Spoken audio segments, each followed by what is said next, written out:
Se for amigo com competência, melhor ainda, mas se for só amigo, Não é tem. do portão para fora do Parque São Jorge. E é isso que a gente vem fazendo. A gente colocou um diretor estatutário, no qual ele simplesmente é estatutário, e a nossa promessa de campanha era um diretor executivo de futebol, que é o que nós temos hoje, Fabinho Soldado. E quando começou essa tratativa, começamos a ter problemas.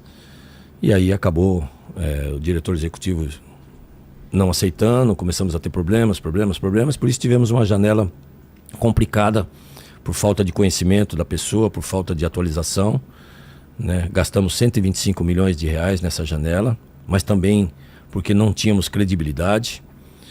Para você ter uma ideia, se nós fosse comprar um jogador, se eu não pagasse hoje e fosse pagar amanhã, eu tinha 50% de multa. Caramba. Às vezes até o Ranieri, por exemplo, era 30% de multa. Enfim, teve muitas situações que a gente foi obrigado a arriscar. E a gente tinha que arriscar, porque senão a gente não conseguia ter um time de futebol, não conseguia ter um elenco. É tanto que a gente começou o Paulista com 15 jogadores de base, completando bancos, completando o time titular. E foi um desespero, cara. E queira ou não queira, a gente também, que eu sempre digo, né? O atleta, quando ele chega no Corinthians, ele precisa de um tempo de adaptação para tirar aquele peso. A comissão técnica também, assim como aconteceu e está dando certo. E o próprio presidente, a própria diretoria, também precisa de um tempo de conhecimento, de adaptação. Porque às vezes você imagina uma coisa, quando você pega o trem andando é completamente diferente. Então você tem que ter um tempo de adaptação. E graças a Deus, até o meio do ano, a gente entendeu muita coisa, aprendeu muita coisa. E eu apanhei muito por coisas que eu não fiz, cara. Eu não fiz nada. Um exemplo. Não, todo. O treino do Mateuzinho, sem contrato assinado. Problema do Lucas Veríssimo, que foi tudo problema do ex-diretor de futebol. É mesmo, porque tava palavrado, tava tudo certo e Tudo de repente certo, o cara vai embora. Isso, tudo certo, e de repente depois eu fui entender o porquê. O que aconteceu? Não, ele simplesmente segurou o contrato, pelo que me passam o empresário e o próprio atleta. Até tive uma ligação com o próprio presidente do Benfica, o Rui Costa, fizemos uma ligação de vídeo e fui entender algumas situações, porque até o momento também eu tinha criticado tanto o empresário quanto o atleta. Depois fomos entender a situação.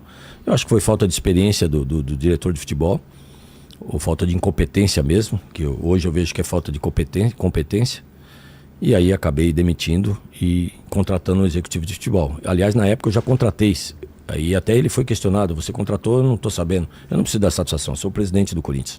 E é isso que eu pretendia desde o dia que eu assumi a presidência. E a gente teve algumas pressões nesse sentido. E aí, eu nunca me esqueço, foi contra o Bragantino, que acho que nós perdemos, se eu não me engano, de 1-0. E ali eu deixei claro, falei até na imprensa: a partir de hoje, se eu errar, vou errar pela minha caneta, não vou errar mais pela caneta dos outros. Porque eu fui chamado de amador, de incompetente, de mentiroso. E não fiz nada, cara. Ao contrário, tudo que eu estava fazendo ali é pro bem do Corinthians. Só que infelizmente eu coloquei pessoas incompetentes, pessoas erradas no lugar errado.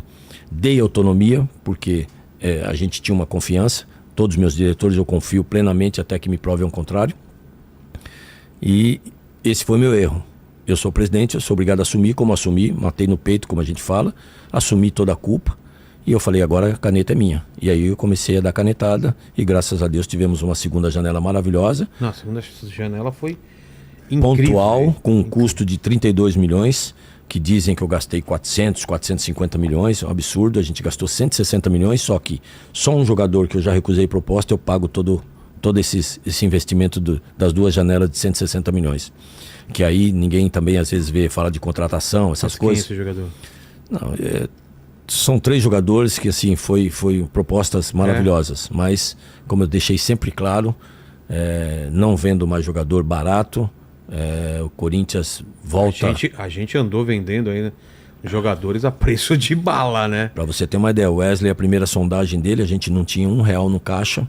Eu fui pegar dinheiro emprestado para fazer a folha, nossa folha salarial, e tive uma sondagem dele na época de 8 milhões.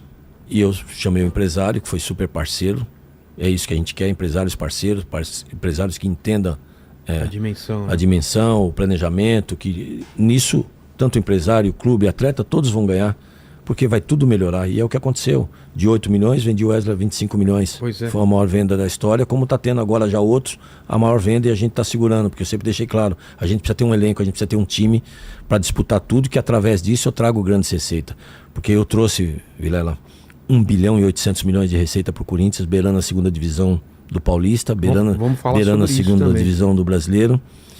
e a gente trouxe grandes receitas para poder equacionar a nossa dívida e para poder comprar atletas, para poder botar salários em A marca dia. do Corinthians é muito valiosa. Muito, e eu estou provando isso. A marca é muito forte, ela dá o retorno, é a maior visibilidade.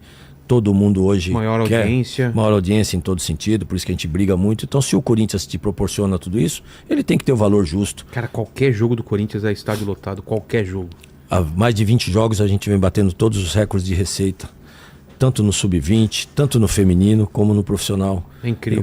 A gente coloca mais de 40 mil no sub-20, a gente coloca 42, 43 mil no feminino, a gente coloca 46, 45, 47 no masculino. Então, quer dizer, cara, é maravilhoso, é maravilhoso. E se Isso tivesse mostra. mais arquibancada, colocava mais Se tivesse gente. mais espaço, que é isso que a gente Vai está ter? brigando, vai. Se Deus quiser, a gente está Como que é, ampliando. qual é o plano? O plano, a gente conseguiu agora já um aumento no AVCB de 1.200 e poucos lugares, quase 1.300 lugares, já está liberado para 49.230, Isso com a estrutura que já tem ou vai ter que fazer alguma Não, coisa? com a estrutura a gente já fez algumas melhorias de escoamento, né, para dar segurança para o nosso torcedor na saída, entrada, enfim, qualquer problema que possa haver, que graças a Deus nunca teve, mas já conseguimos uma liberação no AVCB pelo Corpo de Bombeiros de mais quase 1.300 lugares, que serão divididos na leste, sul, oeste, norte, superior, inferior, enfim. E aí agora também a gente está na fase final aí de liberação para poder tirar as cadeiras da sul, que vai aumentar mais 2.000 lugares, só aí já são 3.300 lugares, são mais 1.000 lugares dos bicos que a gente vai tirar, tanto da norte com a sul e leste, como da sul com a leste e sul, leste, oeste e leste, que aí aumenta também mais 1.000 lugares, que aí já vai para 4.300 lugares. E a gente tem um projeto de preencher aqueles espaços vazios, como foi preenchido pela NFL. São mais 1.800 lugares, ou seja, vai para 6 mil e poucos lugares. Eu espero chegar a 55, 56 mil lugares, 55 mil lugares. E aquelas Aí tem as arquibancadas fixas, que isso deixa bem claro, eu nunca prometi, mas disse que é um sonho. É um sonho, pelo Quanto na Copa do Mundo era quanto 70 mil lugares, 20 mil lugares a mais.